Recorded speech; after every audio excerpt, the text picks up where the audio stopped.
Parte 3, el orgullo en el Nuevo Testamento, capítulo 10, el orgullo en las cartas generales y Apocalipsis, las manifestaciones del orgullo. Hace ya 10 años, un estridente grupo musical llamado Fangoria alcanzaba una notable popularidad al reeditar una canción titulada ¿A quién le importa? El éxito fue inmediato y no tardaría demasiado en ser adoptada por parte de determinados colectivos como su himno lema. El estribillo decía lo siguiente: mi destino es el que yo decido, el que yo elijo para mí. ¿A quién le importa lo que yo haga? ¿A quién le importa lo que yo diga? Yo soy así, y así seguiré, nunca cambiaré.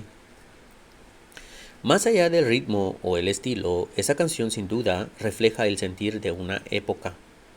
Vivimos en un momento de la historia en el que el orgullo no es visto como un defecto de carácter, sino que se percibe y se proyecta como una señal de identidad. Para muchas personas hoy, orgullo es sinónimo de fiesta y disipación. En un sentido, ha llegado a ser un rasgo distintivo para toda una generación, al representar un estilo de vida en el que los límites los establece uno mismo. La humildad, en cambio, es concebida como una restricción del yo, de la que hay que escapar, a menos que queramos limitarnos a nosotros mismos. La Biblia habla mucho del orgullo y la humildad, pero lo hace en términos radicalmente opuestos a los que comúnmente reparamos alrededor de nosotros. Las epístolas generales y Apocalipsis no son una excepción. Esta sección del Nuevo Testamento nos revela qué lugar ocupa el ser humano en el universo, Hebreos 2:6, 1 Pedro 1:24. Y simultáneamente subraya una verdad liberadora y sobria a partes iguales. La gloria del cristiano no se encuentra en lo que tiene o en lo que hace, sino en su posición en Cristo. Santiago 1:9-10. En su libro El esposo ejemplar, el Dr. Stuart Scott enumera hasta 30 actitudes pecaminosas que son consecuencia directa de la falta de humildad. Y es que, como si de un camaleón se tratase, el orgullo se manifiesta de maneras múltiples, pero siempre con un mismo fin, la propia exaltación. De manera particular, quisiera destacar 3 manifestaciones concretas que nos exponen de lleno a esta cuestión: autocomplacencia, autosuficiencia y autopromoción. Todas estas palabras comparten un mismo prefijo, auto. Se trata de un término de origen griego que significa literalmente por uno mismo. Y es que este es precisamente el problema que nos ocupa, el lugar que nos damos a nosotros mismos. La autocomplacencia.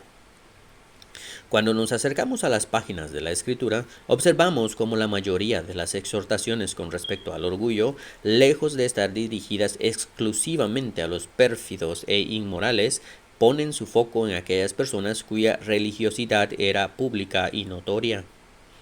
De hecho, una de las amonestaciones más severas que encontramos en la Biblia tiene como destinataria una iglesia local. La causa no es otra que su autocomplacencia. En Apocalipsis 3, el mismo Señor Jesucristo confronta a la congregación de Laodicea, insistiendo en su necesidad de arrepentirse de una actitud tibia. Muchas veces pensamos que el pecado que se denuncia ahí es la falta de compromiso o la pérdida de interés de estos hermanos. Sin duda, esto era parte del problema. No obstante, la raíz de esa pérdida de celo por las cosas de Dios era resultado de su engreimiento. Se sentían completamente satisfechos con el estatus que habían alcanzado y no creían que debieran reforzar ninguna área. Todo lo hacían bien, hasta el punto de llegar a pensar: soy rico, me he enriquecido y de nada tengo necesidad. Apocalipsis 3:17. Nuestra carne pretende hacernos creer que somos mejores de lo que notan los demás.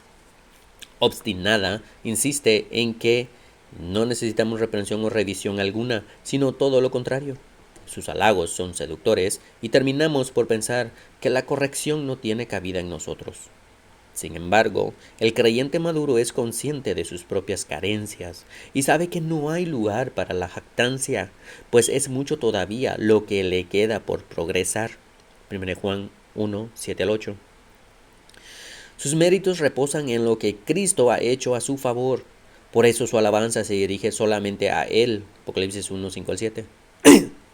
Aquel que ha sido alcanzado por el Evangelio reconoce que aún las pruebas y dificultades que enfrentamos a lo largo de la vida son un privilegio que viene de Dios y un medio por el que constantemente estamos siendo refinados y conformados a su imagen. 1 Pedro 1, 7 al 9, 4, 16. La prescripción de Jesucristo para la iglesia de la Odisea incluía un colirio para sus ojos. Apocalipsis 3, 18. Su orgullo los había cegado de tal modo que todo lo que observaban en ellos mismos les generaba plena confianza. Pero sus análisis estaba viciado por el orgullo. Esto mismo puede sucedernos hoy en día. ¿Estamos satisfechos con nosotros mismos, pensando que no hay lugar para el crecimiento?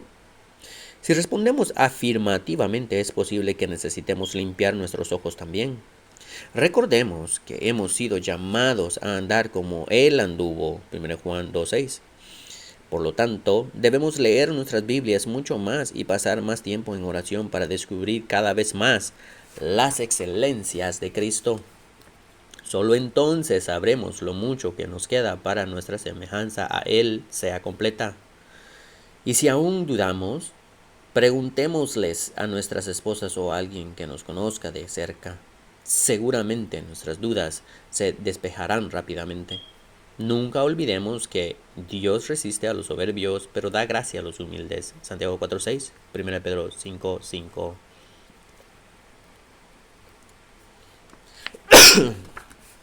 Perdón. La autosuficiencia. El orgullo anida en el corazón del hombre sin importar su educación, condición social o experiencias previas. Una vez que le damos la oportunidad, intentará convencernos de nuestra valía, haciéndonos ver cuán exitosas son nuestras trayectorias. Mientras indiscreto, el orgullo señalará las fallas de otros hasta hacernos despreciar cualquiera de sus logros. En palabras de William Gurnall, el orgullo distorsiona nuestro gusto de modo que no podamos saborear nada que provenga del plato de otro. Es por esta causa que el hombre arrogante desprecia tanto la subordinación como la gracia, pues en ambos casos el mérito siempre se le atribuye a otro.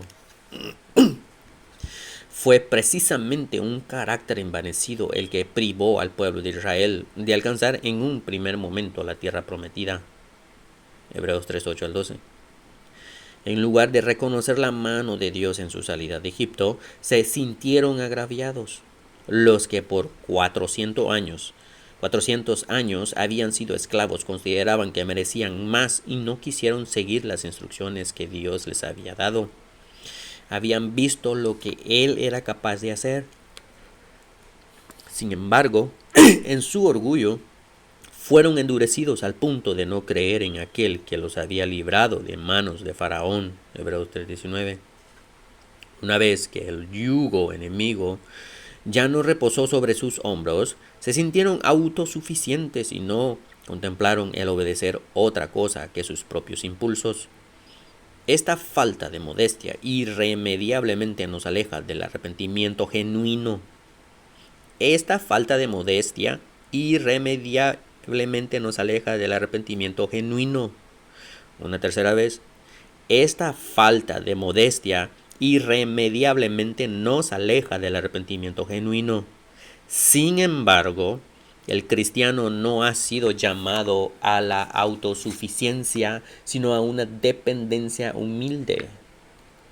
Esto comienza con el reconocimiento de una constante necesidad de perdón. 1 Juan 2, 1 al 2. Pero también de instrucción. Santiago 1:21. Como hombres renovados, una vez que hemos gustado la benignidad del Señor, nos deleitamos al escuchar su palabra y no tememos someternos a Dios o a aquellos a los que Él ha designado sobre nosotros. Eso incluye de manera particular a quienes velan por nuestra salud espiritual. Hebreos 13:17. El hombre humilde reconoce la necesidad que tiene de otros, particularmente de Dios, para su propio crecimiento, pero también asume su compromiso para con sus hermanos por medio de un servicio amoroso y desinteresado. El objetivo no es hacerse un nombre, sino glorificar a su Señor y Salvador. El objetivo no es hacerse un nombre, sino glorificar a su Señor y Salvador. Una tercera vez, el objetivo no es hacerse un nombre, sino glorificar a su Señor y Salvador.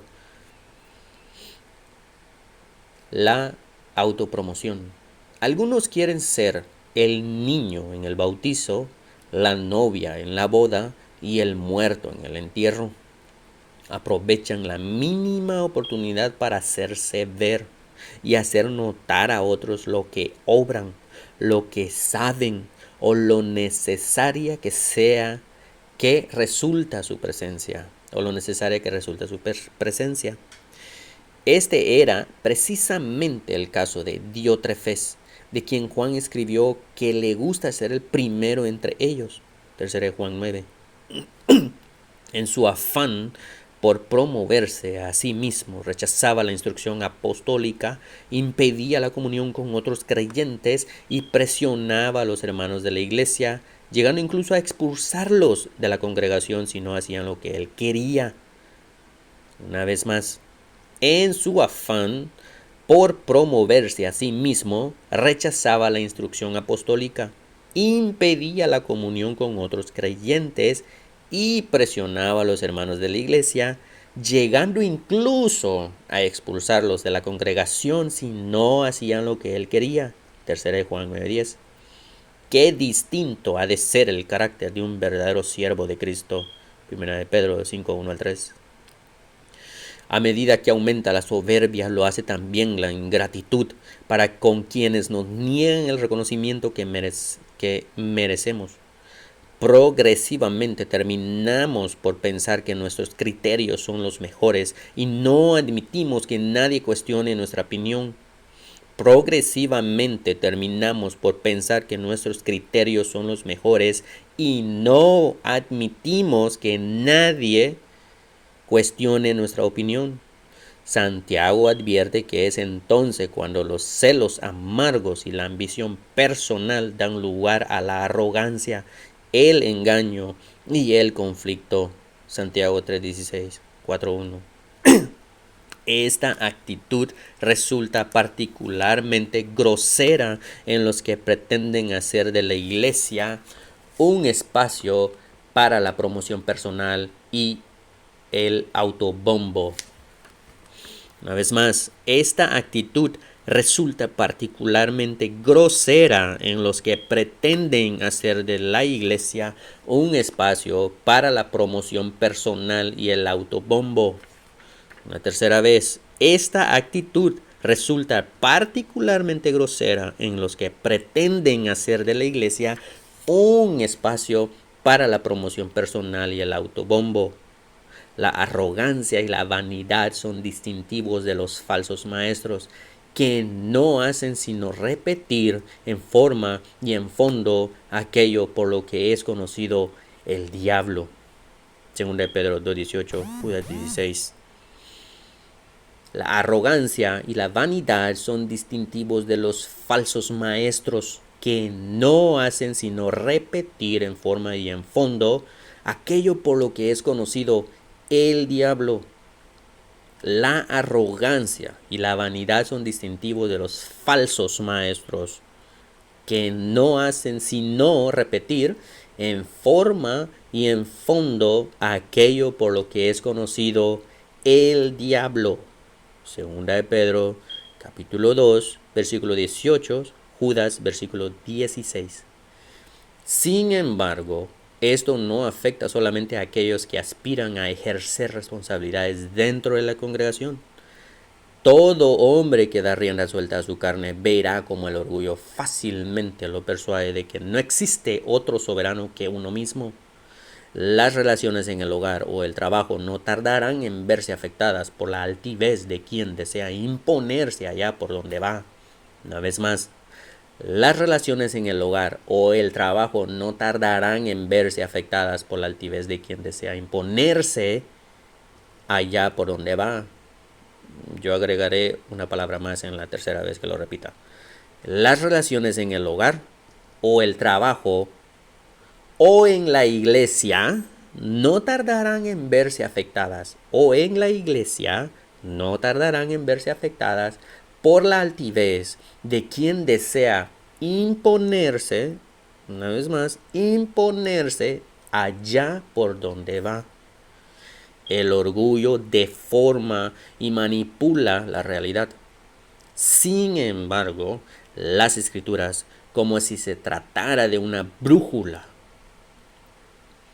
nos devuelven la senda correcta, sanando nuestra ceguera y proveyendo una perspectiva objetiva.